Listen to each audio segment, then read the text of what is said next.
Vamos al Evangelio de Juan, capítulo 17. Evangelio de Juan, capítulo 17.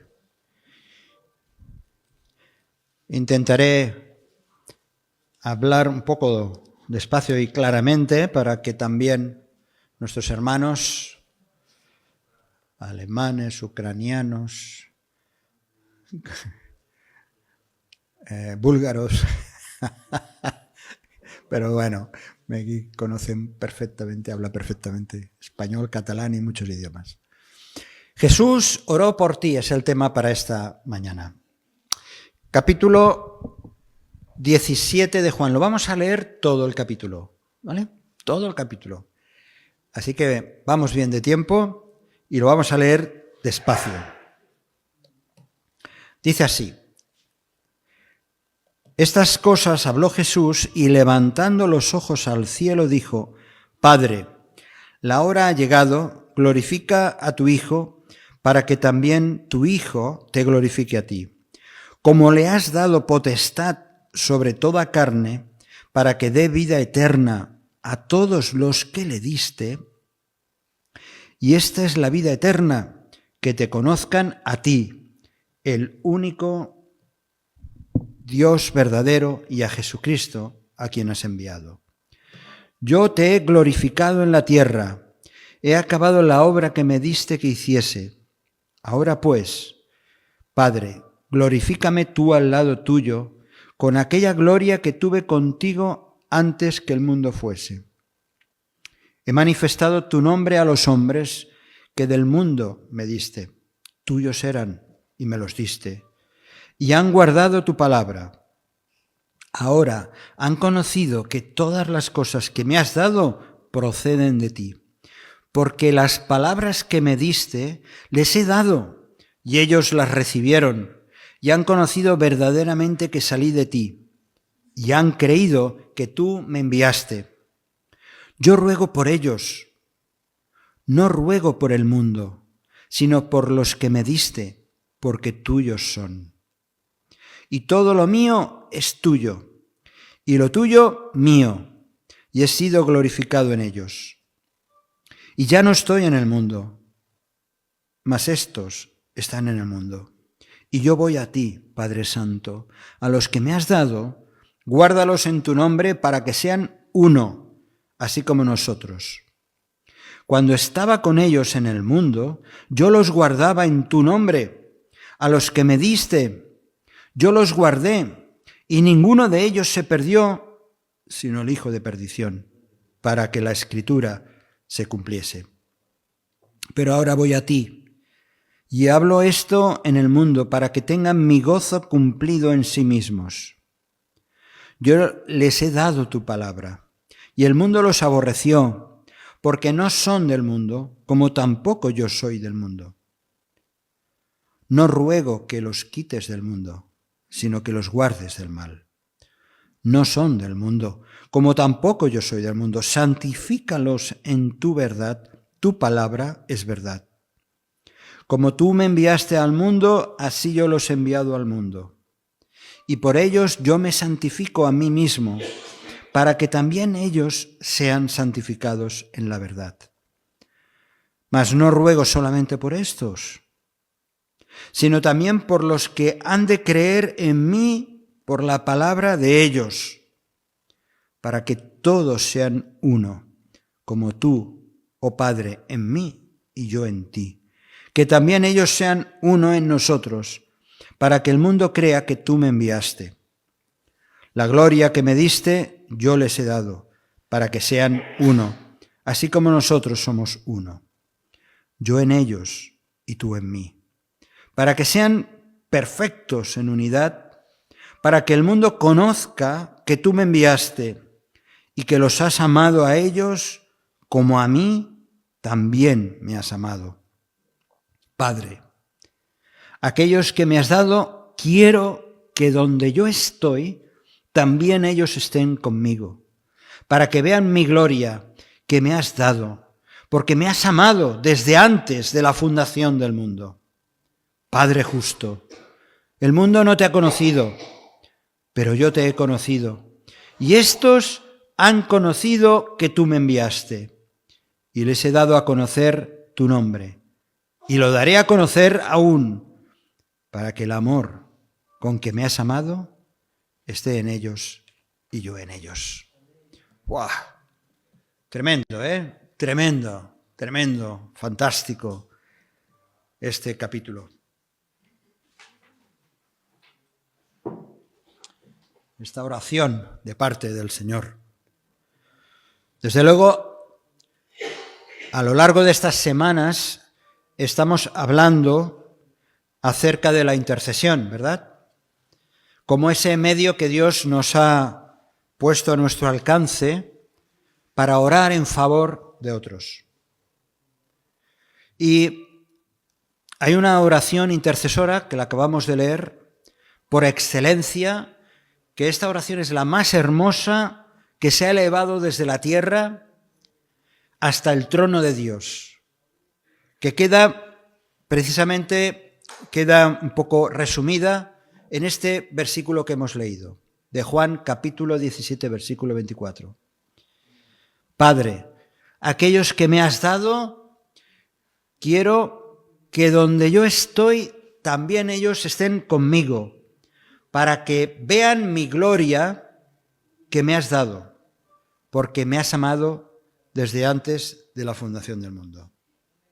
Así que vamos a pensar un poco en este versículo, aunque el capítulo tiene mucho contenido, nos podríamos pasar horas meditando a lo largo del capítulo. Hay algo importante.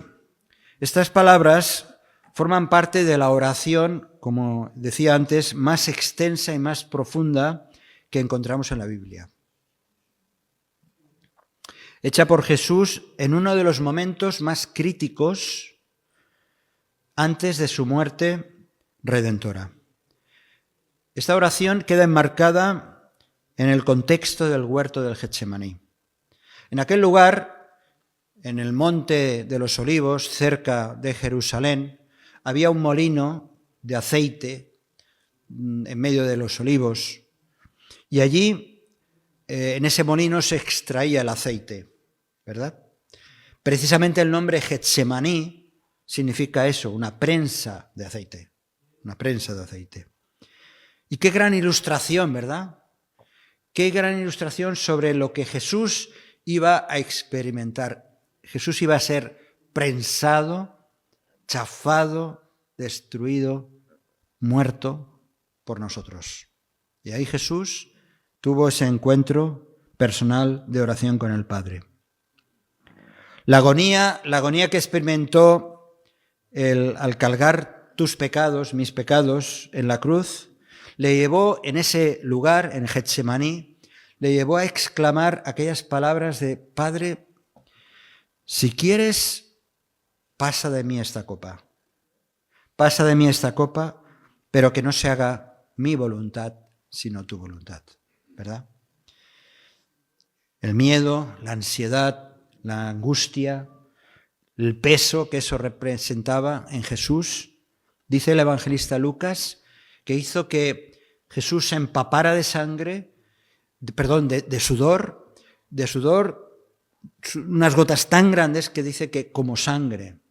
No sabemos si era sangre realmente, pero lo cierto es que Jesús estaba experimentando ese dolor en esos momentos en Getsemaní.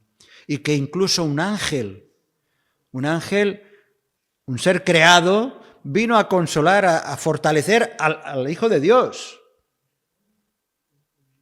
Y eso me llama a mí un poco también la atención sobre que no debemos de menospreciar, hermanos, hermanas, no debemos de menospreciar a nadie, a ningún hermano o hermana que sea de otra condición o de poca cultura o de poco conocimiento de la palabra de Dios, y que a lo mejor en un momento determinado de nuestra vida viene y nos consuela, nos dice unas palabras de apoyo, unas palabras que quizá ni siquiera esperamos. Bueno, pues en este caso, un ángel creado vino a fortalecer a Jesús. El evangelista que hemos leído, Juan, en el capítulo 17, dice que después, si leyéramos antes, dice que después de haber estado hablando Jesús muchas cosas en los capítulos anteriores, dice que Jesús levantó los ojos al cielo e hizo esta oración. No sabemos, ciertamente, no sabemos si no queda claro de que esta oración del capítulo 17 se hiciera en Getsemaní. Porque luego en el capítulo 18, versículo 1, dice que habiendo dicho Jesús estas cosas, salió con sus discípulos al otro lado del torrente de Cedrón, donde había un huerto en el cual entró con sus discípulos. No importa, fuera adentro o fuera lejos del huerto de Getsemaní, lo cierto es que Jesús hace esta oración tremenda. Probablemente sus discípulos escuchasen esta oración. Y por eso el evangelista Juan deja fiel testimonio de esta oración, ¿verdad? Esta oración es como un legado, como un testamento, las últimas voluntades del Redentor. Y la expresa delante del Padre.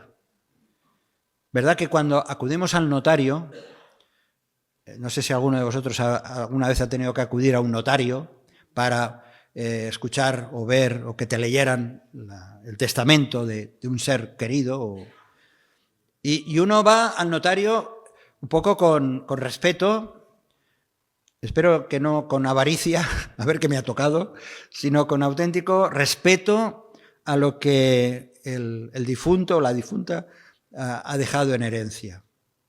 Bien, nosotros tenemos que acudir a esta oración, a este legado, a este testamento, con ese mismo respeto, porque es la voluntad, la última voluntad, en un sentido, que Jesús expresó al Padre respecto a los discípulos y a su relación con el Padre.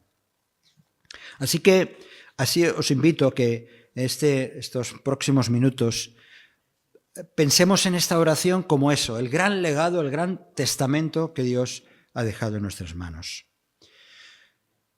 Encontramos que es una oración a corazón abierto. Jesús abre su corazón delante del Padre. En aquel llamado Padre Nuestro, ¿os acordáis? Hay otra oración que enseñó a sus discípulos, el Padre Nuestro. Jesús enseñó los puntos que debemos de tener en cuenta a la hora de dirigirnos al Padre. En el Padre Nuestro, expresó Jesús la importancia de reconocer la soberanía, ¿vale? Y la santidad de Dios. Padre nuestro que estás en los cielos, santificado. Pero también en el Padre Nuestro, Jesús enseñó la dependencia que tenemos de nuestro Padre Celestial. El pan nuestro de cada día, dánoslo hoy. Y también en el Padre Nuestro, Jesús enseñó a sus discípulos que en la relación que hemos de tener con otros, el perdón ha de estar ahí actuando permanentemente. Perdónanos, como nosotros perdonamos a nuestros deudores. Y acaba más o menos el Padre Nuestro expresando, por un lado, que la presencia del mal está presente, está ahí, actuando. Señor, líbranos de las tentaciones. Y acaba ese Padre Nuestro, pues dándole toda la gloria a Dios por los siglos de los siglos. Eso es lo que más o menos nos enseña el Padre Nuestro, ¿verdad? Pero ahora, en la oración del capítulo 17 de Juan, Jesús abre de par en par su corazón. Esta oración es conocida como la oración sumo sacerdotal de Jesús, porque guarda ciertas similitudes con la oración que los sumos sacerdotes hacían cuando se acercaban al lugar santísimo y rociaban la sangre del sacrificio allí sobre el propiciatorio, sobre el arca, sobre esa plancha, y Y el sumo sacerdote oraba en primer lugar por él mismo y después también oraba por los demás. Y esta oración de Jesús, del capítulo 17, como hemos leído, los primeros versículos habla precisamente de su relación, la de Jesús, con el Padre. Y luego inmediatamente empieza a orar, a interceder por los discípulos, por los seguidores. Desde luego esta oración marcó un punto de inflexión en el ministerio de Jesús. El Señor ofreció su vida en la cruz en sacrificio por nuestros pecados, por tus pecados, por los míos, ¿verdad? Pero resucitó y ascendió al cielo, desde donde Él, como estamos recordando estos días, Jesús sigue intercediendo permanentemente desde el cielo. ¿Quién es el que condenará? Cristo es el que murió. Más aún, el que también resucitó, el que además está a la diestra de Dios, el que también intercede por nosotros. Así que Jesús está permanentemente intercediendo por nosotros. Gloria a Dios. Gloria a Dios. Ya no depende de mi esfuerzo, ni de sabiduría, ni de mi conocimiento. La intercesión depende exclusivamente de Jesús. Es el único mediador entre Dios y los hombres. Ahora, ¿cómo era el corazón de Jesús al orar así, de esta manera, como hemos leído?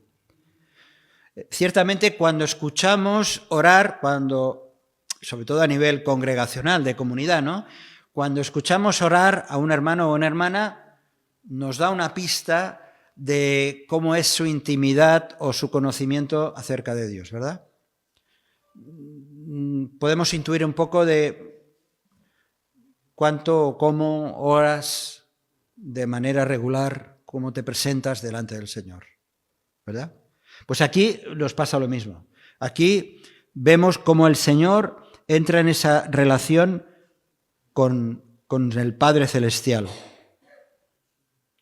Es incomparable la admiración y la devoción que profesaba Jesús hacia su Padre.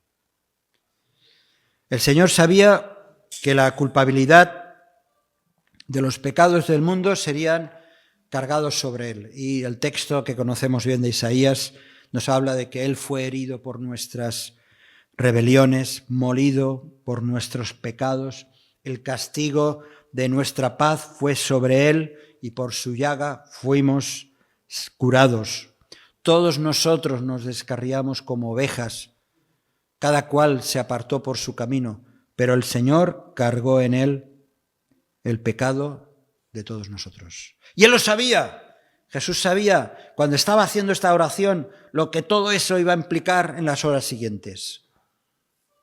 Y sin embargo, el Señor expresa gozo, expresa satisfacción, porque sabe que la obra está acabada.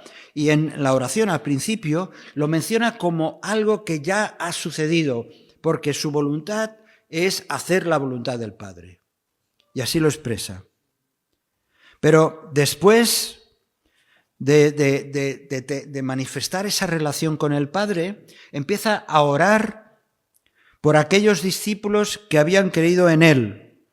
Eso lo vemos en todos estos versículos que hemos leído del 16, del versículo 6 al 19, lo está diciendo. Y sabe Jesús que sus discípulos se van a quedar solos cuando Él tenga que ir a la cruz y cuando más tarde tenga que ascender a los cielos. Y por eso ruega por sus discípulos, por sus seguidores. Su oración la oración de Jesús consiste en encomendarlos a los cuidados del Padre. Finalmente, no solamente ora por aquellos discípulos que estaban ahí físicamente, aquellos 11 discípulos, porque uno ya había marchado, sino que también ora, intercede por aquellos que iban a creer por el testimonio de esos discípulos. Y ahí nos salpica directamente a nosotros, a través de los siglos. Es una oración cargada de intercesión por sus discípulos. Qué bueno, porque todo lo que él pide, no voy a entrar ahora en los comentarios que veis aquí en pantalla, qué bueno que todo eso también tiene que ver con nosotros. Él pide que sean guardados del mal. Pide que sus discípulos sean perfectos en unidad, que tengan el gozo de Cristo cumplido en ellos. Es que Jesucristo tenía gozo a pesar de saber lo que iba a ocurrir en su vida, porque sabía los resultados que iba a representar. Un pueblo nuevo, millones y millones y millones de personas que le iban a aceptar, que iban a creer en él, y eso le representaba gozo. Y le pedía al Señor, a su Padre, que también ese gozo fuera un gozo cumplido en ellos, en nosotros. Y además, que fueran santificados por la palabra, que es la que nos ayuda a entender los planes de Dios y a conocer lo que Dios tiene para nuestras vidas ahora, mientras estamos aquí pisando este suelo, pero también por la eternidad.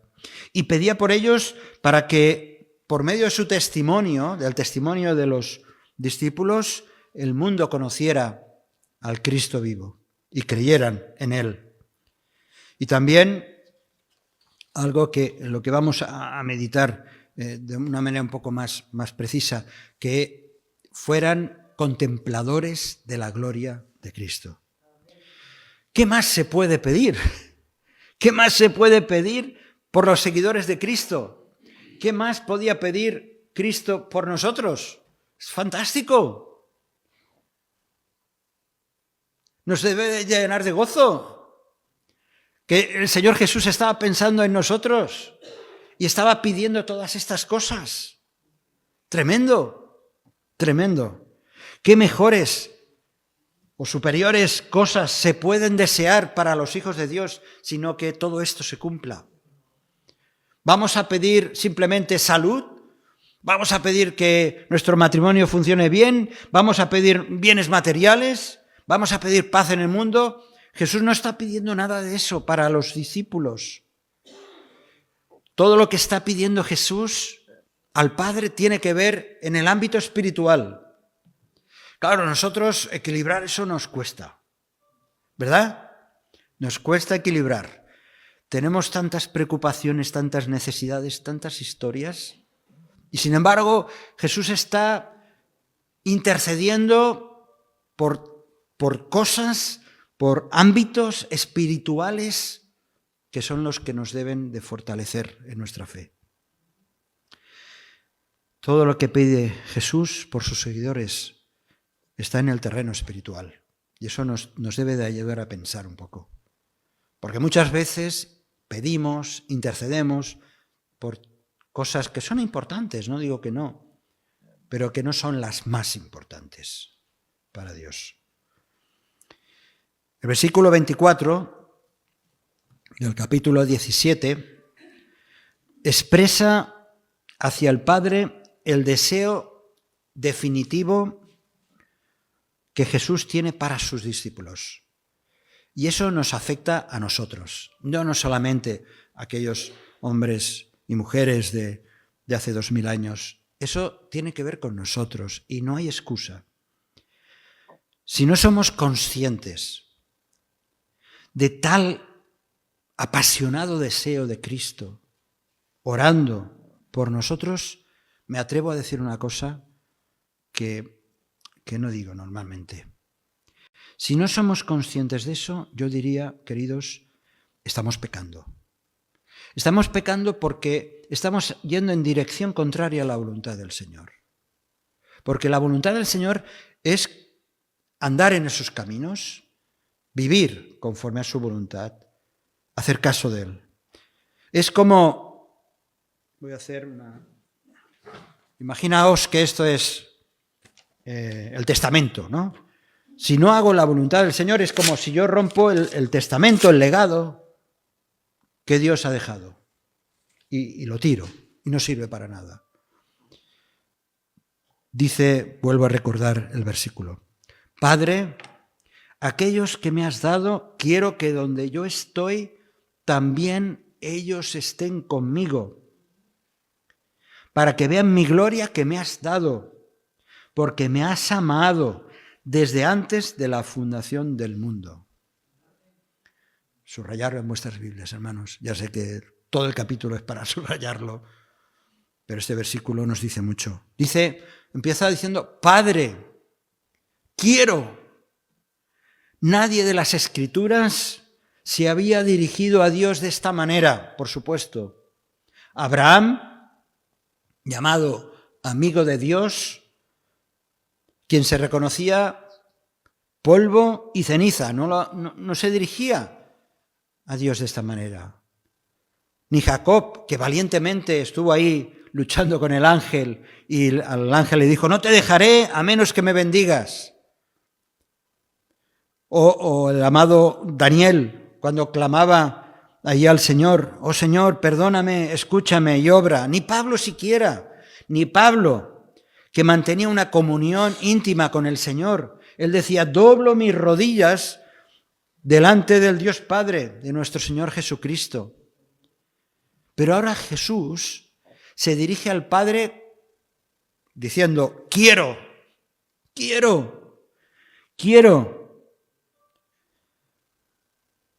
¿Algunos de nosotros se puede dirigir así a Dios? ¿Podemos dirigirnos a Dios así? Dios, quiero yo! ¿Verdad que no? Jesús lo podía hacer. ¿Y por qué lo podía hacer? Porque Él era igual a Dios. Socio, mayoritario, no sé, pero 50-50 o 100% socio en la mayor obra del universo, el cual, siendo en forma de Dios, no estimó el ser igual a Dios como cosa a que aferrarse.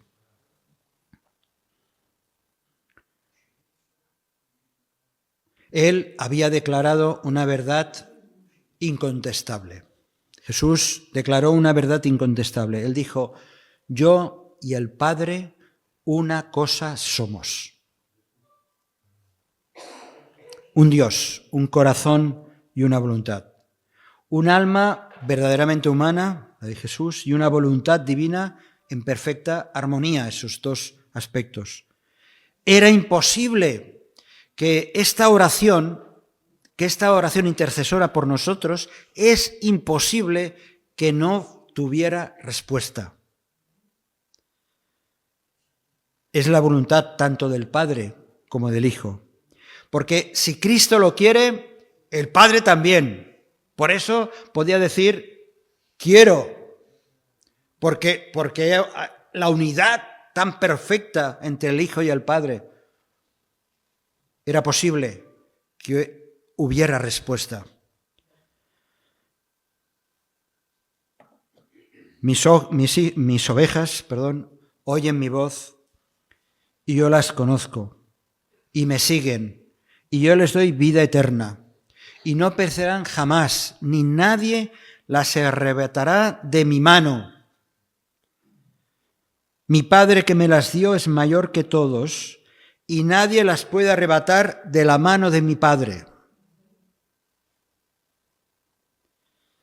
Por eso la salvación es tan segura. Por eso la salvación es tan segura, porque cuando te has entregado de verdad a Cristo, cuando te has entregado de verdad, no que parece que no, te has entregado a Cristo, estás en las manos del Padre y del Hijo. Porque fijaos lo que sigue diciendo este versículo. Dice, Padre, aquellos que me has dado, quiero, aquellos que me has dado.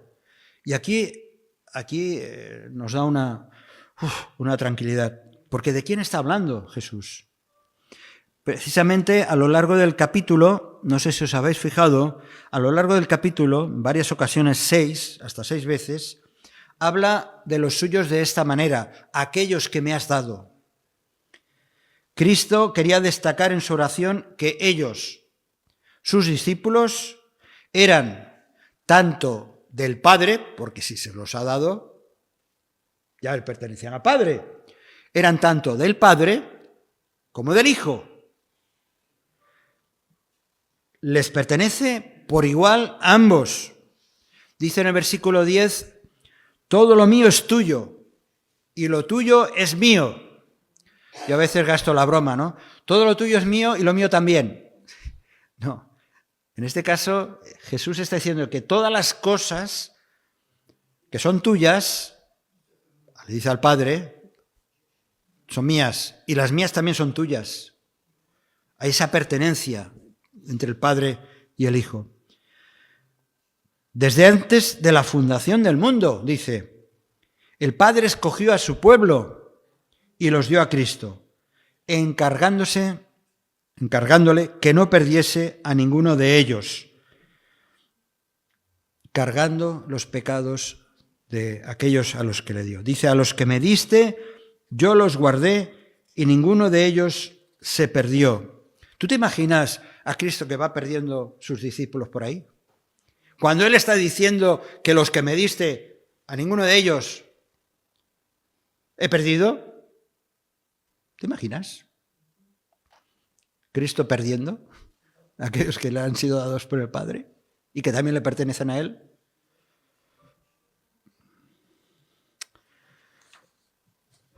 Sí, es cierto que Judas, pero ya lo menciona, el hijo de la perdición.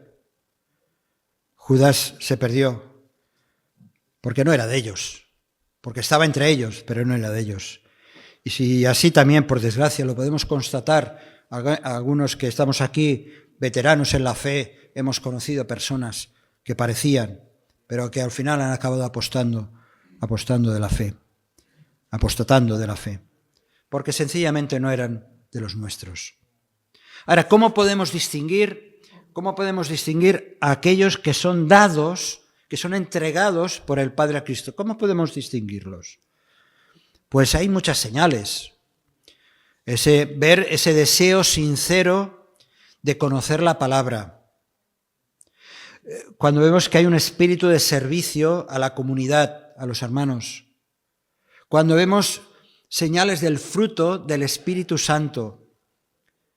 Cuando vemos que las personas están participando en la vida de iglesia. Y tantos otros detalles, haciéndose corresponsables de la obra de Dios. Pero la señal, estos son algunas señales que podemos decir que esa persona ha sido dada a Cristo y por Cristo. Pero la señal, la prueba más segura está en que han acudido a la verdad que es Cristo.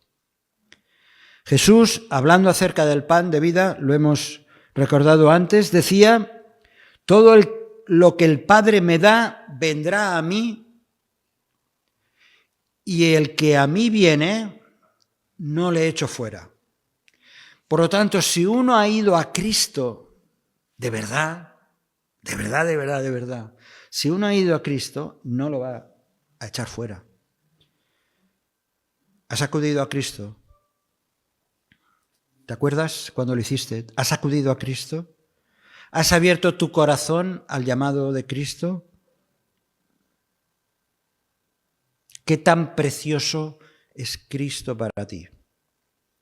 ¿Qué tan excelente es la persona del Maestro? Porque si es así, puedes tener la completa seguridad de que tú has sido entregado a Cristo desde antes de la fundación del mundo. Y uno lo descubre después, no cuando da el paso. Uno descubre después que desde antes de la fundación del mundo, Dios estaba pensando en Fernando y en Kima y en ti y en muchos de nosotros, sino en todos. Dios estaba pensando en nosotros, hermanos. Por eso hemos sido entregados, dados, y hemos abierto el corazón. En la oración, Cristo le dice al Padre, quiero, además, la prueba está también que quiero que donde yo estoy, ellos también estén conmigo. Fijaos la intensidad de la oración. Donde yo estoy, y Jesús ya estaba dando por hecho todo lo que iba a ocurrir al cabo de unas horas. y al cabo de unos días ya regresando al cielo, y dice, yo quiero que donde yo estoy, ya lo da como un hecho, yo quiero que ellos también estén conmigo. Así que nunca Cristo te perderá, no te va a perder. Estás en las manos del Padre y del Hijo. ¡Qué seguridad! No tengas ninguna duda, no tengas ningún temor. Y además hay una razón de peso. Volviendo al versículo 24. Padre, aquellos que me has dado, quiero que donde yo estoy también ellos estén conmigo, para que vean mi gloria, esto lo comentó luego, dice que me has dado, porque me has amado desde antes de la fundación del mundo. Es una razón de peso. Hay una razón de peso. Porque me has amado. Jesús le recuerda al Padre el amor que le tenía antes de que el mundo fuese. Porque la tierra no existía el sol, no existían las estrellas, no existían los ángeles ni los arcángeles. Dice, desde antes de la fundación del mundo me has amado. Jesucristo reivindica el amor que existe entre el Padre y el Hijo. Tú podrás amar a tu mujer, a tus hijos, a tu patria, a tu lengua, a tu gato, podrás amar a lo que sea, pero nada es comparable con el amor que tienen entre ellos, entre el Padre y el Hijo, entre el Dios Padre y el Dios Hijo. Ese amor es incomparable, es incomparable. Y está deseando que ese amor sea trasladado a nuestras vidas. Normalmente pensamos que Dios ama a los hombres, ¿verdad? De tal manera amó Dios al mundo que ha dado a su Hijo. Y nos quedamos mucho con eso, que es verdad, y menos mal. Pero lo que está diciendo aquí Jesús habla del amor que hay entre ellos, en la santísima divinidad. Es un amor comprometido entre ambos. Pero también es un amor compartido con nosotros. Dice esto, porque me has amado desde antes de la fundación del mundo. Y hemos leído antes que Dios es amor, que Dios es amor. Por eso no todo el amor que nosotros podamos expresar, que lo debemos expresar y tener en nuestras vidas, no se puede comparar con el amor que tienen el Padre y el Hijo. Y eso tiene consecuencias para nosotros, por eso hay esa promesa a la que acudimos tantas veces. En la casa de mi Padre muchas moradas hay. Si así no fuera, yo os lo hubiera dicho, voy pues a preparar lugar para vosotros. Es decir, participar del amor que ya existe desde antes de la fundación del mundo y desde siempre, de ese amor que existe en el seno de la Santa Divinidad, hacernos partícipe de ese amor. Ese es el deseo de Dios. Pero ¿cuál es el objetivo final de la petición de Jesús? Con esto vamos acabando. Dice al final, para que vean mi gloria que me has dado. Para que vean mi gloria que me has dado. Es el objetivo final. Existen tres épocas en la gloria de Cristo. La primera, por resumirlo, la primera es la gloria original. Una gloria no creada, por la que Cristo es igual al Padre, estábamos diciendo. Versículo 5 del capítulo 17 dice, ahora pues, Padre, glorifícame tú al lado tuyo con aquella gloria que tuve contigo antes que el mundo fuese. Es decir, nos habla de una gloria que viene desde la eternidad, por si hubiera un pasado, que no lo hay, pero esa gloria ya existía antes. Ningún ser creado, como decía antes, ningún ángel, ningún arcángel puede hablar de esa gloria eterna, solo Cristo. Ningún ser creado, antes que ninguna criatura fuese, Él ya existía. Él era uno con el infinitamente bueno, perfecto y glorioso de Dios. Y eso nos motiva precisamente a la adoración. La gloria de Dios es preexistente, existe desde siempre. Pero también hay otro periodo de gloria que es precisamente cuando la palabra, el verbo, se hace carne. Dice que y aquel verbo fue hecho carne y habitó entre nosotros, dice, y vimos su gloria, gloria como del unigénito del Padre, lleno de gracia y de verdad. Se hizo hombre. El verbo, la palabra, se hizo hombre. El amor infinito de Dios ahora se manifiesta en el corazón humano. La compasión de Dios para los hombres se podía vislumbrar en toda la obra magnífica que Jesús estaba haciendo en esos años de ministerio. Dice el apóstol Juan también, capítulo 2, versículo 11, que hizo señales Jesús en Caná de Galilea y manifestó su gloria. Y sus discípulos creyeron en él. Sanando, ¿cómo manifestó Jesús? Pues sí, sanando enfermos, convirtiendo el agua en vino, multiplicando panes y peces, deteniendo las tormentas, resucitando a muertos, expulsando demonios. La gloria de Cristo se manifestó, dice, y creyeron en él, creyeron en su poder, creyeron en su justicia, creyeron en la manera de ser compasivo hacia los demás. Creyeron en él porque vieron esa gloria manifestada, esa humildad, esa empatía con el dolor ajeno. La gloria de Cristo se manifestó, dice, de gracia en gracia y verdad. Pero la máxima expresión de la gloria de Cristo tuvo lugar en la cruz. Tuvo lugar en la cruz y luego en la resurrección. Así que cuando dice el versículo que dice en Juan, y vimos su gloria, como la del unigénito, fueron testigos presenciales de la gloria de Cristo mientras estuvo aquí en la tierra. Es cierto, hay un tercer periodo de la gloria de Cristo, que es aquella que todavía se ha de manifestar. Cristo dejó la gloria terrenal, por así decirlo, cuando estuvo aquí entre nosotros, y ahora es el Cordero inmolado que tanto hemos cantado esta mañana, ¿verdad? Cristo ha sido coronado, y en ese periodo de la eternidad, en ese otro periodo de la eternidad que tendrá también un cumplimiento, encontramos en Apocalipsis, capítulo 19, alabad a nuestro Dios todos sus siervos y los que le teméis, así pequeños como grandes, y oí como la voz de una gran multitud, como el estruendo de muchas aguas y como la voz de grandes truenos que decía, ¡Aleluya! Porque el Señor nuestro, Dios Todopoderoso, reina.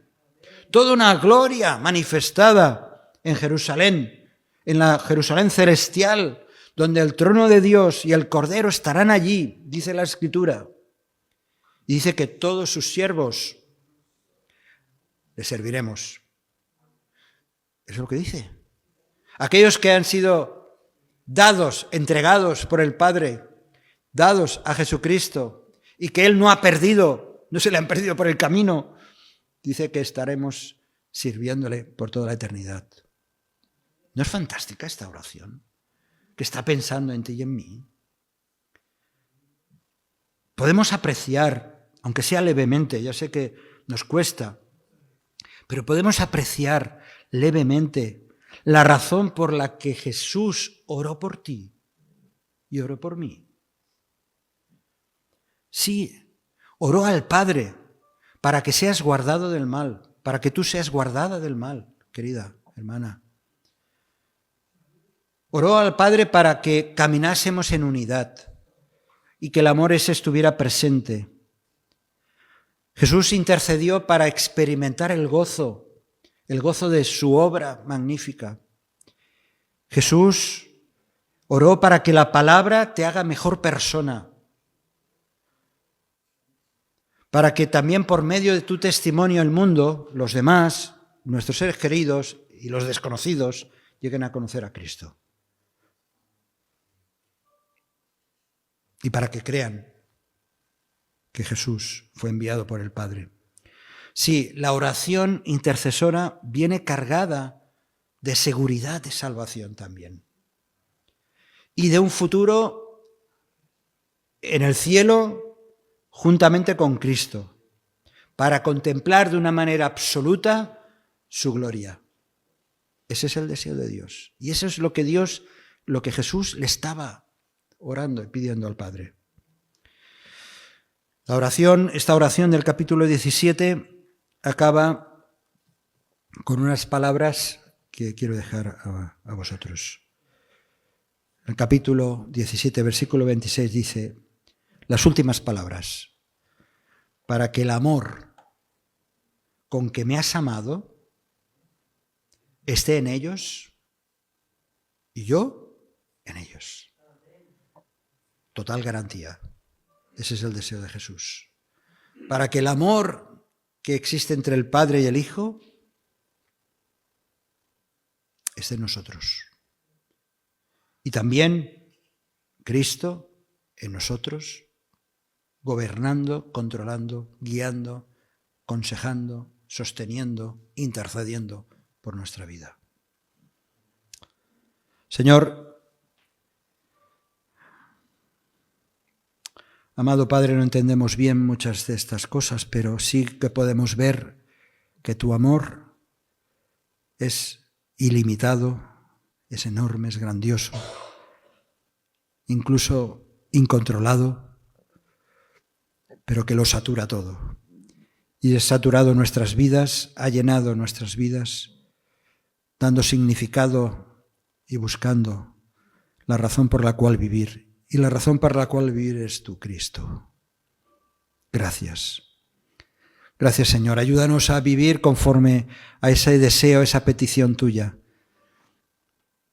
Gracias porque un día intercediste hace 2000 años por mí, por mis hermanos, pero es que todavía sigues intercediendo continuamente. Y, Señor, nuestras palabras solamente pueden expresar gratitud. Y, Señor, yo no sé si aquí o alguien desde la distancia todavía no te conoce. Señor, que abra su corazón a ti, 100%, que no se resista a tu llamado. Señor, que tú obres con poder en su vida, rescatándola de la oscuridad, de las tinieblas, de adicciones o de egoísmos, porque tú, Señor, moriste en aquella cruz por todos nosotros. Gracias. Te pedimos todo y te damos la gloria y la honra en el nombre de Jesús. Amén, Señor. Amén. Amén. Si este mensaje te ha bendecido o te ha ayudado en algo, puedes suscribirte a nuestro canal de YouTube. También conocerás nuestra comunidad, la Asamblea Bíblica del Camp de Tarragona, en Cambrils, España, a la que estás cordialmente invitada o invitado. También puedes seguirnos por las redes sociales. Los enlaces los encontrarás aquí abajo y podrás visitar nuestra página, así como conocer nuestros programas radiales y podcasts de Yum Radio. ¿Qué? ¿Te suscribes ya a nuestro canal?